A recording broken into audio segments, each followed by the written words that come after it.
Now, so magsi-screen share lang tayo. So make sure ha, walang magpapatay ng camera.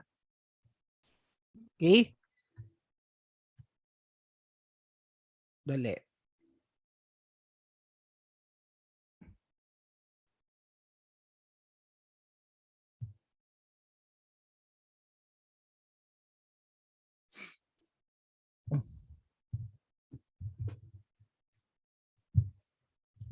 Sila Quinton, hindi pa nag-open. Sila Jojit, Kent, camera. Sino pa yung hindi nag-open ng camera dito? Justine, Kahano, Pangan. Buksan niya lahat yan. Okay? Si Ket biglang nawala. Anyways, no? Himala, ang dami natin pero pagka class konti natin. So we have 3 meetings left. Okay, ngayong araw na to hanggang next Friday. No, 3 meetings na lang tayo dahil nga patapos na yung semester. Okay? At the same time, dahil grade 12 na kayo, so for graduation na kayo. Okay? So lahat na to i-discuss natin ito ngayong araw na to and then the following next week.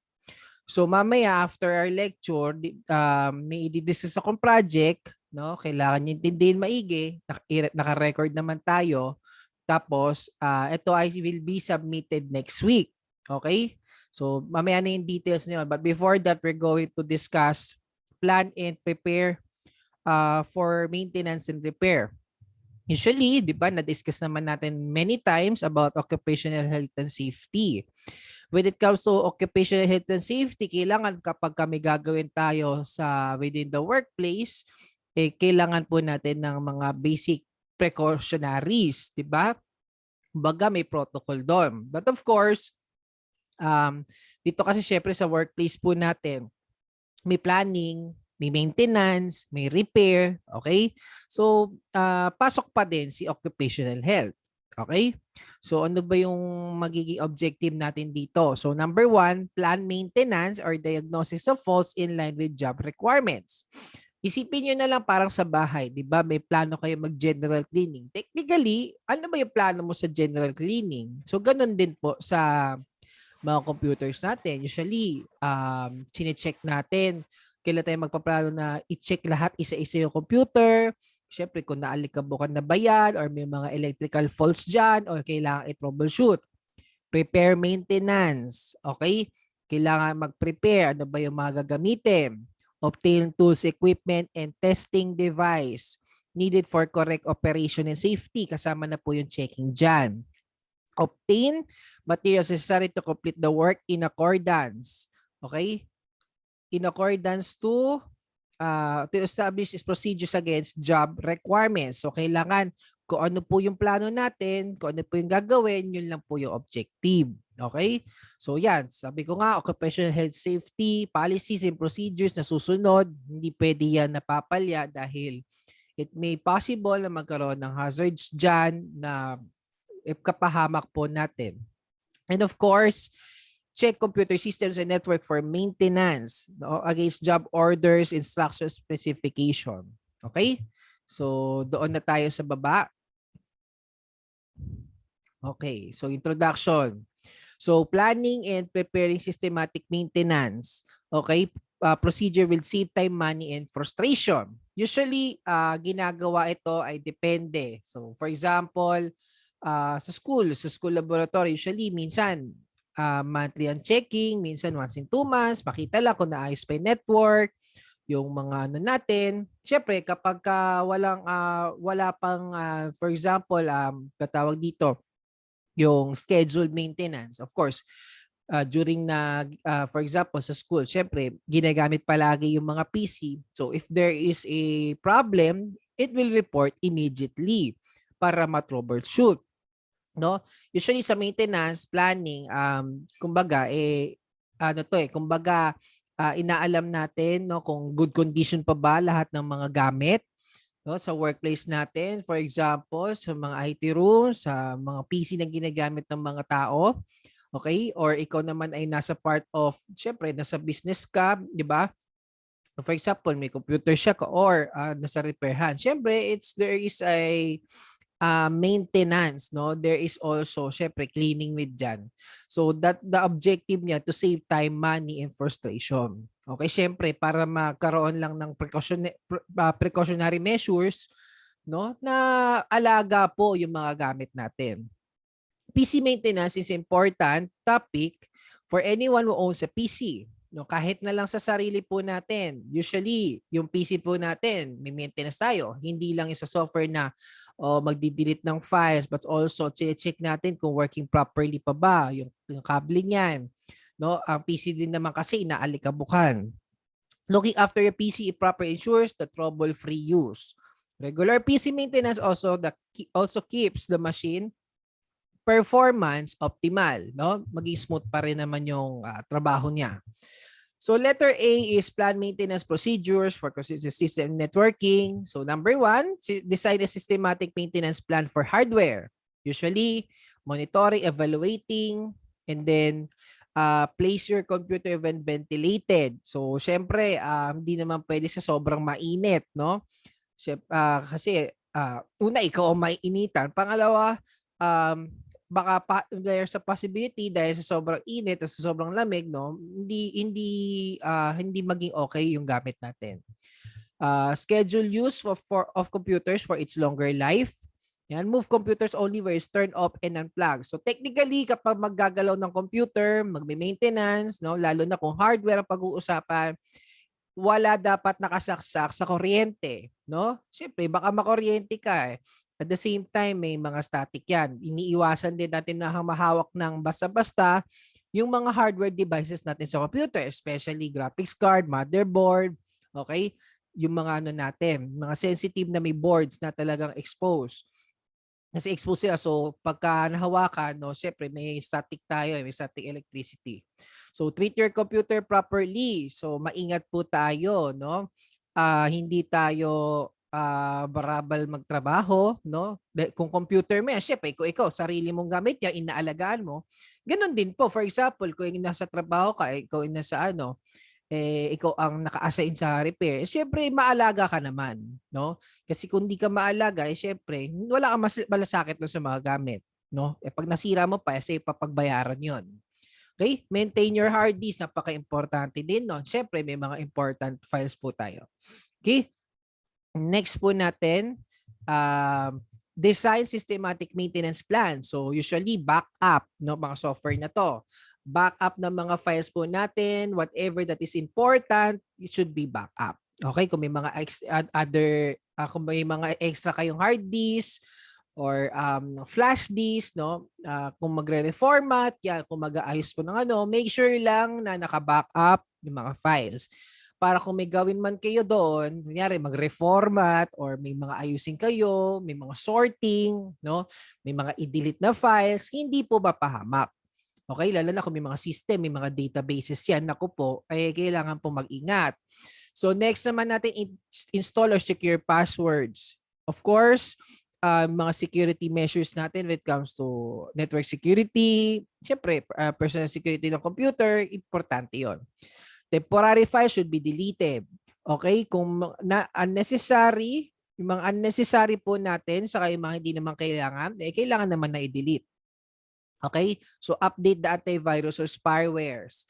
Okay? So, may antivirus naman tayo na Windows Defender sa Windows. No? Pero kung, for example, meron kayong subscription na antivirus, syempre, i-update lang natin yon. Kung may pera ka, may pang-subscription ka ng todo protection sa security ng PC mo, laptop, good.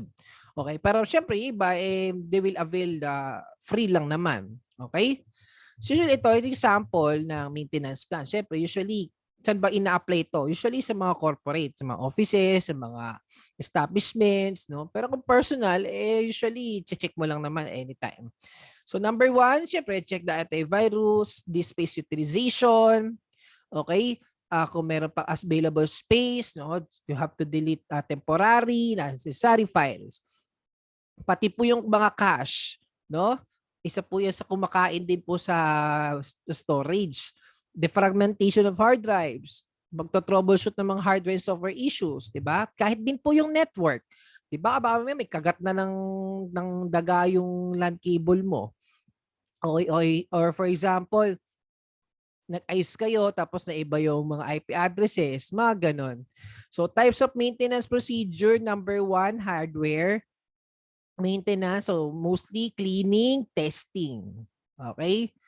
Of course, pag nag-testing, make sure proper plug, okay? Proper assembled, no? Baka kasi magkaroon ng problem pagka mali yung ginawa nyo. Okay? So cleaning. Technically sa cleaning, it recommended na dry cloth usually. Kung meron din kayong mga brushes, usually mga pang-alikabok yon, yun yung pang ano natin, pang taboy ng mga alikabok po. Technically kasi inaalikabukan po yung mga boards po natin. Kung bahay nyo ay lahagapin ng alikabok, okay? Yun, saka iwas din yun sa mga lugar na delikado, okay? So, syempre, lalagay mo yung PC mo sa safer place. Information system maintenance, usually updating of master files, adding and deleting employees, customers, ito sa mga ano na to, sa company, may mga system.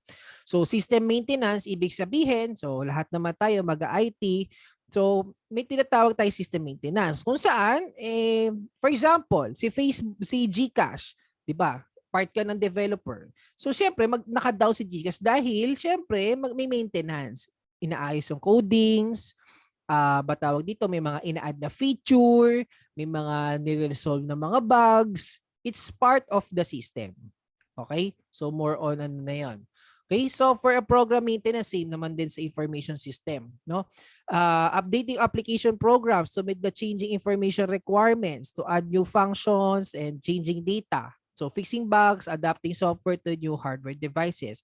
Technically, dahil nga ang technology ay mabilis din naman na nagsiswing, no? Mabilis din tayo nagke-create ng bago, no? Technically, syempre para maka-adapt para doon sa mga bagong gawa, so sa mga bagong version, of course, mag-update sila.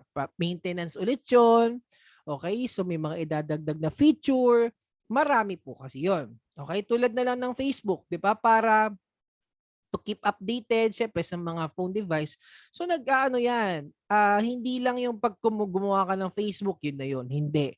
Usually kung makikita niyo yung version ng Facebook napakarami na dahil syempre nag-e-evolve tayo, marami pong nadadagdagan, marami pong inaayos. Okay? So next naman po natin ay saan na ba tayo? These are file maintenance. So periodic reorganization of these files that become fragmented due to continuous updating.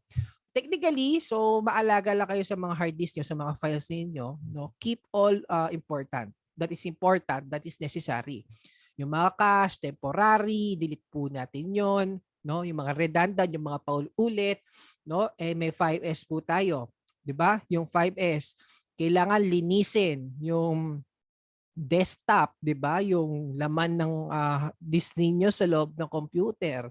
'Di ba kung marami na nakalagay sa desktop, marami pa nakalagay sa downloads, may documents kung saan-saan, kung salabit pa kayo maglagay ng files, no? You are not organized. Wala kang standardization when it comes to organizing your files. Okay? So, workplace procedures, of course, kung ito ay ano na talaga. So, identify hazards and necessities. No? Kung sa tingin nyo, yung gagawin ninyo ay mapahamak, of course, may mga personal protective equipments tayo dyan. So, execution of OHS, Occupational Health and Safety. Kahit lang po sa sarili ninyo, di ba? Alam ninyo kung safe ba o hindi. Following certain procedures very important to perform giving operation or evaluation and in reaction to a given event. No, whatever, kung ano man gagawin nyo, laging may OHS. No?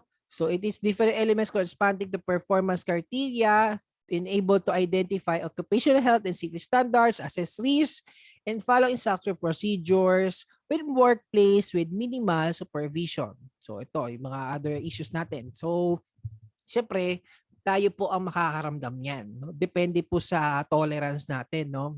When it comes to work. Identify hazards. So yan yung number 1. So of course, we have to identify in the work area during the performance of workplace duties. Okay? So, pag nalaman nyo hazard, for example, ganito na lang, sa laboratory, may mga batawag dito, may mga octopus wirings, may mga hindi maayos yung wire o iba doon nangatngat na ng ano. So malalaman mo kung to hazard na to, 'di ba? Electrical hazard na to. Ngayon, ang tanong diyan, assess level of risk, gaano siya kadelikado. So kung alam mo delikado, syempre hahawak ka ng may ano, 'di ba? Tapos may kamali ka lang, makuryente ka. Technically, so ang mangyari diyan is ipa-plug out yung mga off yung switch dun sa certain area, no, para makagalaw ka and to perform your maintenance. Okay? So follow procedures, strategies of risk control, of course, report hazards and designated personnel according to the workplace. For example, may instances sa amin during the class, meron isang nagcha-charge sa power bank. No, though wala naman sa laboratory lang, no, may isang student nagcha-charge siya sa power bank, yung pala charge niya battery ng ano, yung mga 3.7 na volts, no, yung pang portable, okay? Usually pang yung sa either sa electric pa, yung sa vape, mga ganon. So nag-cause siya ng fire. No? So of course, hazard 'yon, no?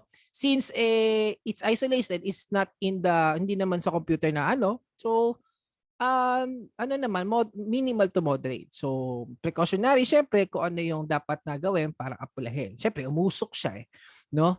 Technically, so may mga precaution tayo doon. Yun, kinuwento ko lang para at least alam nyo na paano tayo mag-respond when it comes to mga hazards. Okay, so follow workplace procedures. Sa isa pa doon, nakalimutan ko, report. No? Huwag kakalimutan i-report. Kasi syempre, for example, ikaw yung naka-ano doon, naka-assign, it's your liability, it's your responsibility. Okay? So number 2, follow workplace procedures and instructions for assessing control risk with minimal supervision. Okay? So kung ikaw ang naka-assign doon, syempre, ang una dyan, hindi ka rin dapat, kung for example, talagang hazard na hazard yan at it causes ano. So, syempre, kalma lang, no? Yung kinuwento kanina, syempre don't panic, 'di ba? Kung may ganong may mga fire na incidents, okay? So, kung iba naman nagulo lang, hindi naman ganoon. So, 'yan, ni-report mo lang, then analyze whatever the procedure, okay? Kung may instruction na binigay sa'yo, gawin mo lang. Okay? So, minimal supervision. Ibig sabihin, hindi kailangan buntotan ka pa ng boss mo. Okay? Ganun yon ibig ko sabihin, anong supervisor mo, no? Kung kailangan mo ng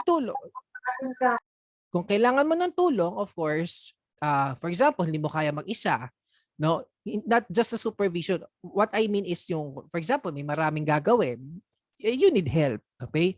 So kailangan mo rin ng tao para may tumulong sa iyo. Okay? So, ayan, whatever necessary within the scope of responsibilities, competencies, follow the procedures, dealing with hazards. Yan.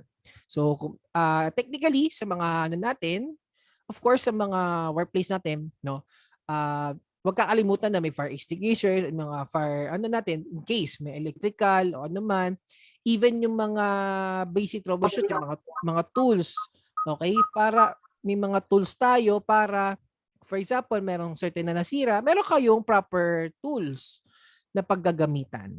Okay. So, yan, contribute to the OHS in the workplace. Okay, so describe employee rights regarding the consultation of the OH matters. Take tasks and or job-specific issues with the appropriate people in accordance with workplace procedures relevant to OHS legislative requirements. Unless na lang kung ang office, ikaw ay nagtatrabaho, usually may mga occupational health safety officers yan. Okay? So usually sila nakakaalam kung ano yung mga dapat gawin dyan. Okay? So contribute, participate, arrangement to OHS kasi may mga certain regulations yan. Okay? Na hindi basta-basta gagawin. So kailangan may mga ano yan, pahintulot, no? May mga instructions. Okay? So provide feedback kung may mga nangyari, may mga hazard, provide support, implementing procedures to risk in accordance to organizational procedures. Okay, examples of OHS issues will be need to raise by workers to designate personnel. For example, na-identify na natin yung hazard. So nakita na natin yung problema. Okay?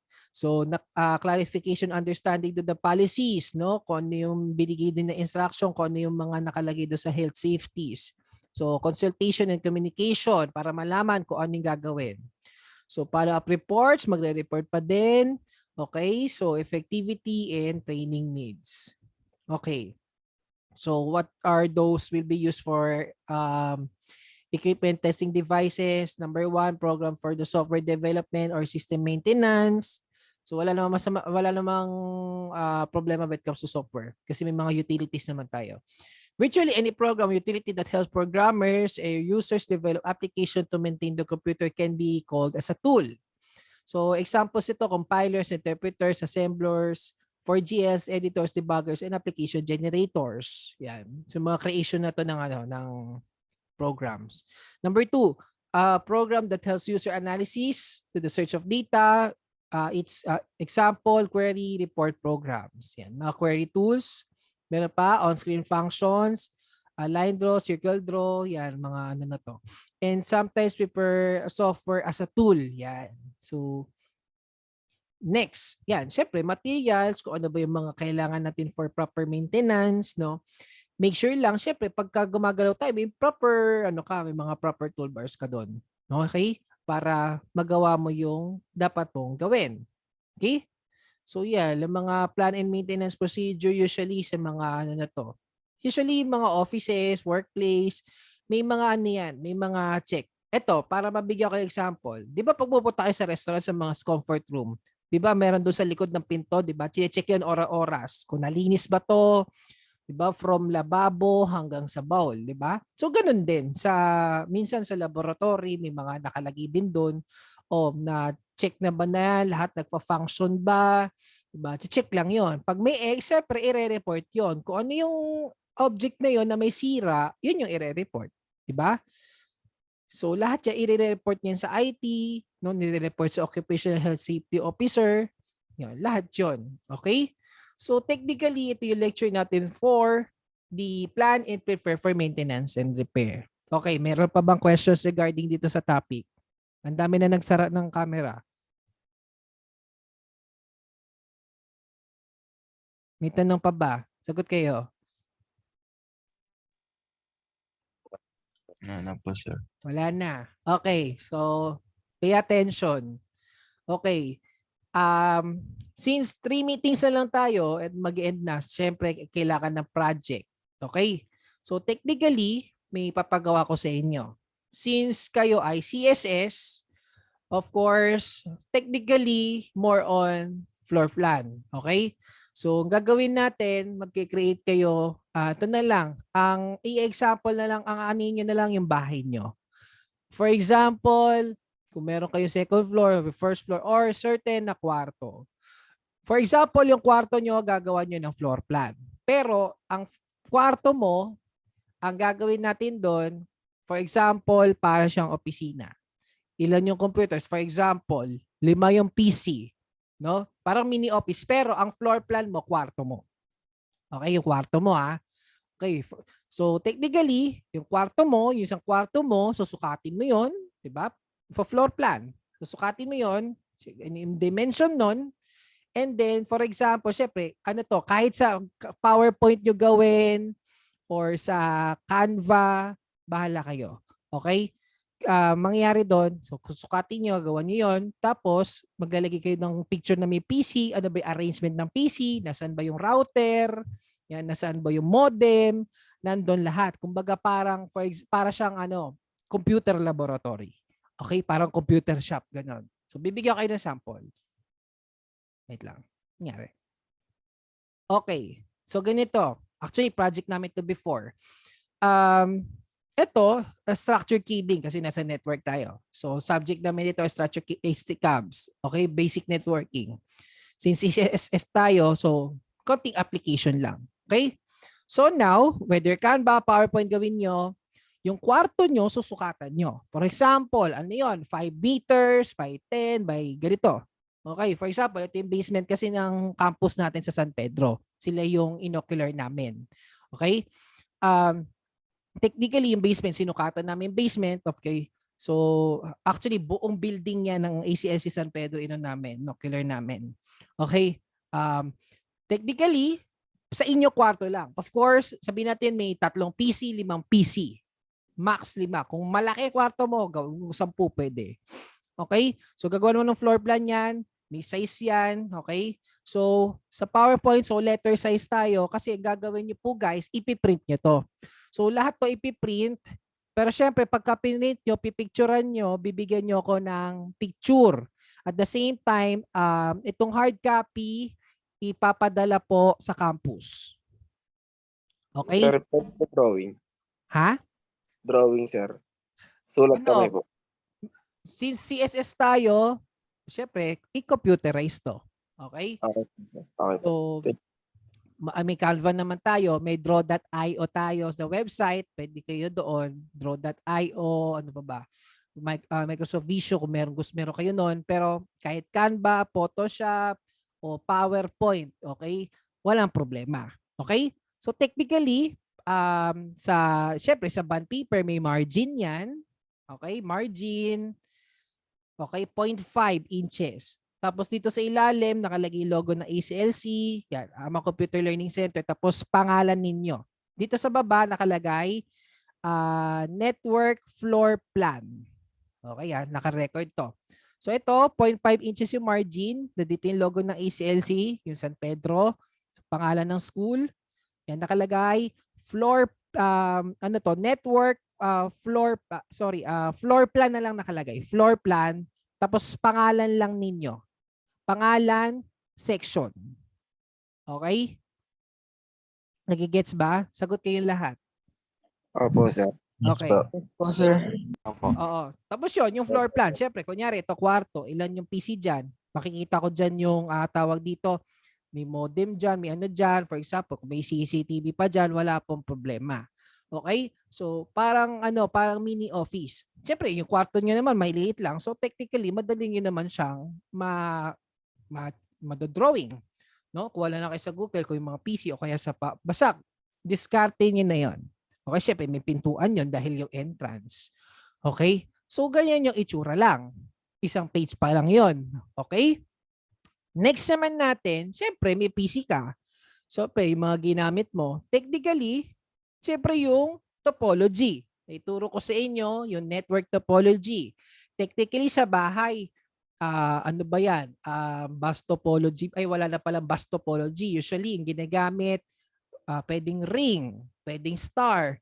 Okay? So, since ang nire-require ko lang sa inyo, 5. So, ano lang, ano ba topology ang gagamitin nyo doon? Since, for example, 5 lang naman yung PC. Tapos may server. Okay? May server, may isang. So, pang-6 nyo o pang-5. So, technically, gagawan nyo lang ng scheme. Okay? O, lagay mo lang, internet. O, tapos ito yung modem mo. Tapos meron ka for example na router dahil sa kabilang kwarto. Okay? Tapos kung meron kang server, since wala naman to kasi pang laboratoryan, server lang, PC, tapos 5 PC, ganun lang. Okay? So marami naman tayong scheme ng topology. But of course, syempre magbe-base tayo doon sa ginawa natin sa floor plan. Okay? So again, 0.5 din yan. ACLC San Pedro, nakalagay network topology demonstration.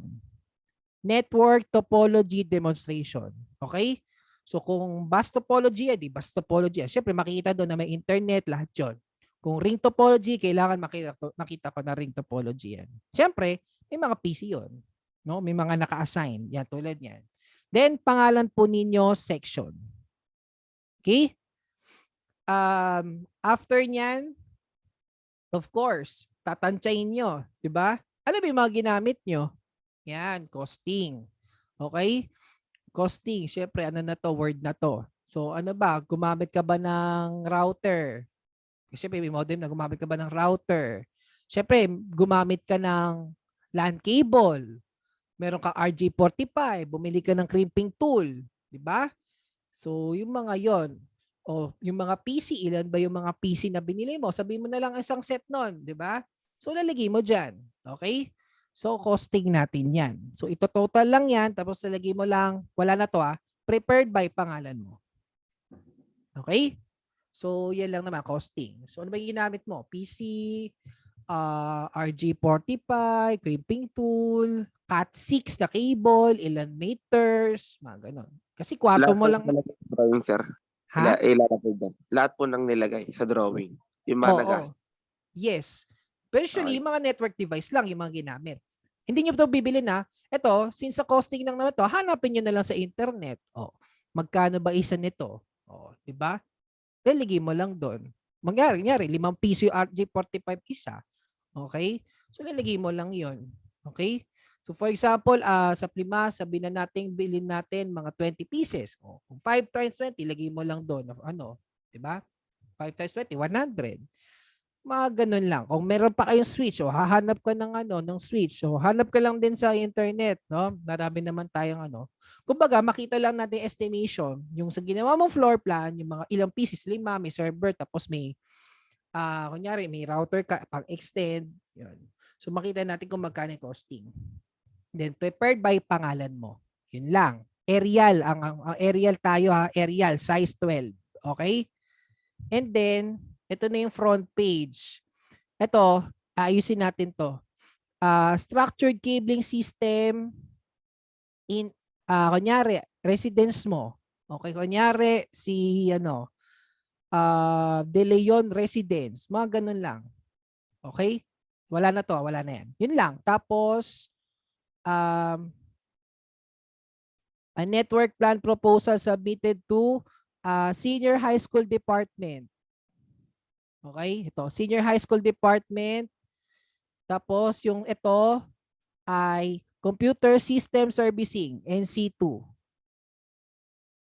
Okay? In partial fulfillment of the requirements for Computer System Servicing, NC2.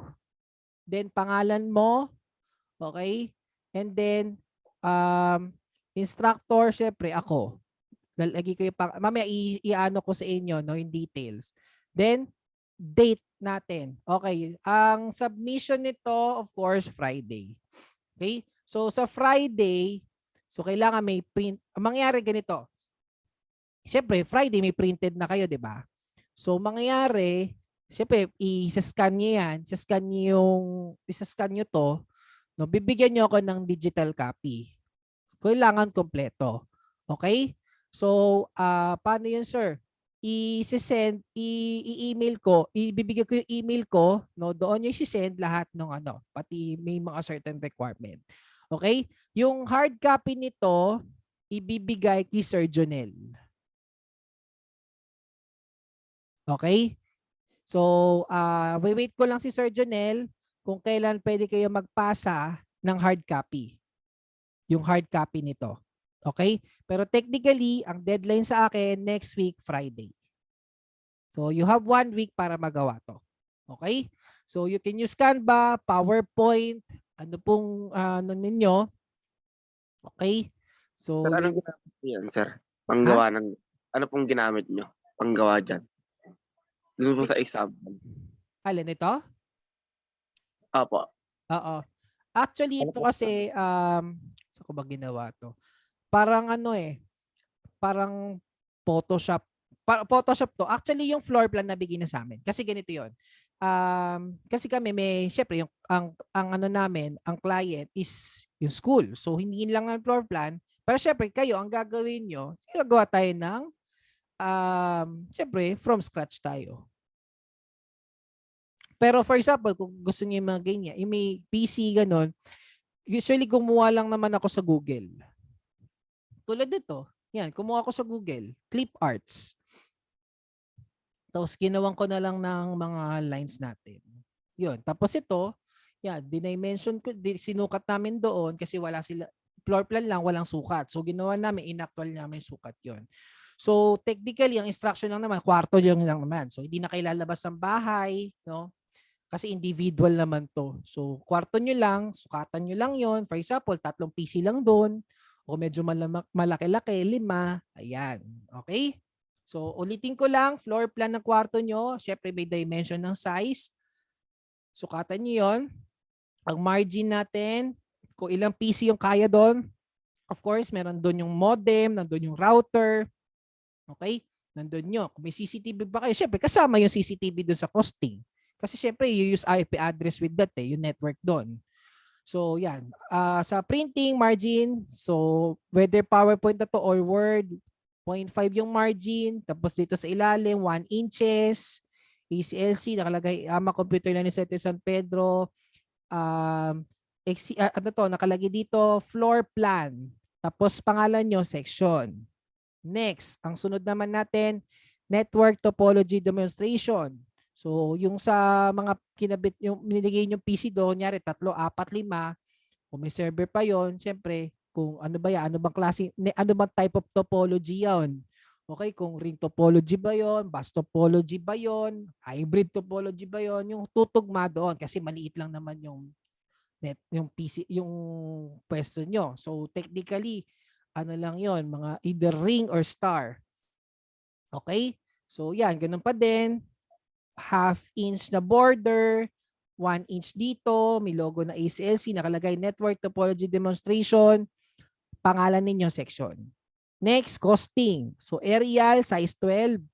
So, lahat ng mga detail na nilagay sa floor plan, syempre, yung mga ano lang, yung network equipments, mga PC. So, yun, nalagay nyo lang dyan. Then, prepared by pangalan nyo lang ninyo. Then, front page. Front page structure claiming system in, for example, Apelyido Residence. For example, Labrador Residence. Wala na to, erase na to. So, network plan proposal submitted to Senior High School Department. To, Senior High School Department in partial fulfillment of the requirements for Computer System Servicing NC2. Kasi ito yung magiging front page natin eh. Kumbaga, para malaman ko at malaman ni Sir Junel na kayong gumawa nito. Pangalan nyo, syempre ako instructor. Okay, Joshua L. Orias. Lagay pangalan ko doon mamaya. Bibigyan ko instruction. Then, date next week. June 10, 2022. Okay? So, yun yung i-ano natin. So, sasend ko mamaya after the class yung ating yung email, no? Kasi ang deadline natin is next week Friday. So, make sure na print nyo na yan, na-scan, okay?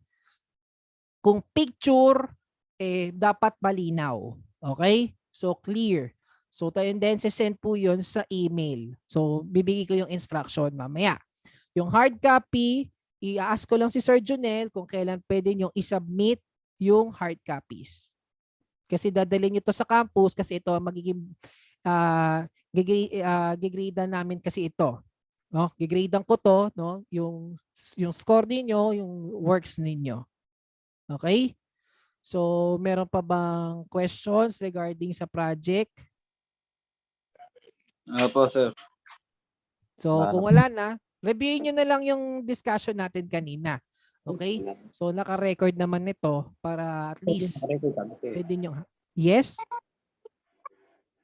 Sir, Yes po. masisend po ba sa GC to, sir, yung ano natin, topic? Yung, bibigyan ko kayo ng sample picture nito. Yun, Tapos, thank you, sir. Para oo. po di makalimutan. Oo. Pati yung ba tawag dito, pati din yung video na to kasi kasama yung lecture. Yun, salamat po, sir. Okay, tuwan-tuwa ka. Para Anyway, lang po di makalimutan, sir. okay. Ito real talk lang din sa mga grade 12, no? Mahawak ko ng TBL. So, pag mga project, maigpit po ako. Okay? Saka graduating na kayo. So, lahat ng mga activities, lahat ng mga written work, habang bukas pa, buksan ninyo. Kasi, grade 12, binagsak pa yung subject sa last semester, kayo po mahihirapan. Baka maudlot po ang graduation niya, no? So, friendly reminder lang po. Kasi marami na ako na-encounter ng students dito sa Caloocan na, yun, may mga binagsak pang subjects, no? Technically, tapusin na po lahat ng mga natin. Okay? So, para smooth po yung, syempre, yung pag-alis nyo dito sa AMA. Yun lang. Okay? So, deadline natin on Friday. So, isi-send sa akin ng email yung mga scanned na mga pinrint po ninyo. Okay? So kung wala ng questions, I'll be sending this link, itong video natin sa GC ninyo, pati itong mga pictures natin. Okay? So see you on next week, Thursday. Class dismiss na tayo. Thank you, sir. Thank you, sir.